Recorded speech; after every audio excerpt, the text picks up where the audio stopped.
എല്ലാവർക്കും റിയൽ ഇൻഫോബിറ്റ്സിൻ്റെ പുതിയൊരു വീഡിയോയിലേക്ക് സ്വാഗതം. ലേറ്റസ്റ്റ് ആയിട്ടുള്ള അപ്ഡേഷനുകൾക്കും മറ്റ് സർക്കാർ അറിയിപ്പുകൾക്കും റിയൽ ഇൻഫോബിറ്റ്സ് എന്ന യൂട്യൂബ് ചാനൽ സബ്സ്ക്രൈബ് ചെയ്യുക. വീഡിയോ ലൈക്ക് ചെയ്ത് ഷെയർ ചെയ്യുക. വീഡിയോയിലേക്ക് കടക്കാം. തെരഞ്ഞെടുപ്പിനു മുമ്പ് സർക്കാർ പ്രഖ്യാപിച്ച സ്ത്രീ സുരക്ഷാ പെൻഷൻ പദ്ധതിയുടെ നടപടിക്രമങ്ങൾ ആരംഭിച്ചു. സ്ത്രീകൾക്ക് പ്രതിമാസം 1000 രൂപ വീതം ധനസഹായം ലഭിക്കുന്ന പദ്ധതിയാണിത്. മഞ്ഞ, പിങ്ക് റേഷൻ കാർഡുകളുള്ള 35 വയസ്സിനും 60 വയസ്സിനും ഇടയ്ക്കുള്ള മറ്റ് പെൻഷൻ പദ്ധതികളിൽ ഉൾപ്പെടാത്ത സ്ത്രീകൾക്കാണ് ഈ ആനുകൂല്യം ലഭ്യമാകുക.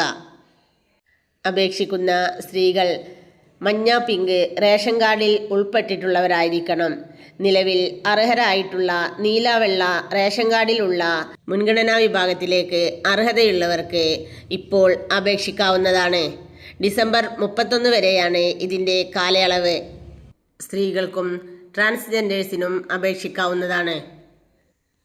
1000 രൂപയുടെ ധനസഹായത്തിനുള്ള അപേക്ഷാ ഫോം നാളെ മുതൽ വിതരണം ചെയ്യുമെന്നാണ് അറിയിച്ചിട്ടുള്ളത്. സ്വകാര്യ സ്ഥാപനങ്ങളിൽ ജോലി ചെയ്യുന്നവർക്കും ഇത് ലഭിക്കുന്നതാണ്.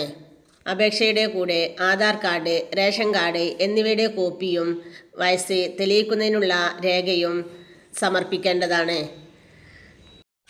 ഇതുപോലുള്ള ഇൻഫോർമേറ്റീവായ വിവരങ്ങൾ നിങ്ങൾക്ക് ലഭിക്കുന്നതിന് വേണ്ടി നമ്മുടെ ഈ ചാനൽ സബ്സ്ക്രൈബ് ചെയ്യുക. മറ്റുള്ളവരിലേക്ക് കൂടി ഷെയർ ചെയ്യുക. Thank you for watching.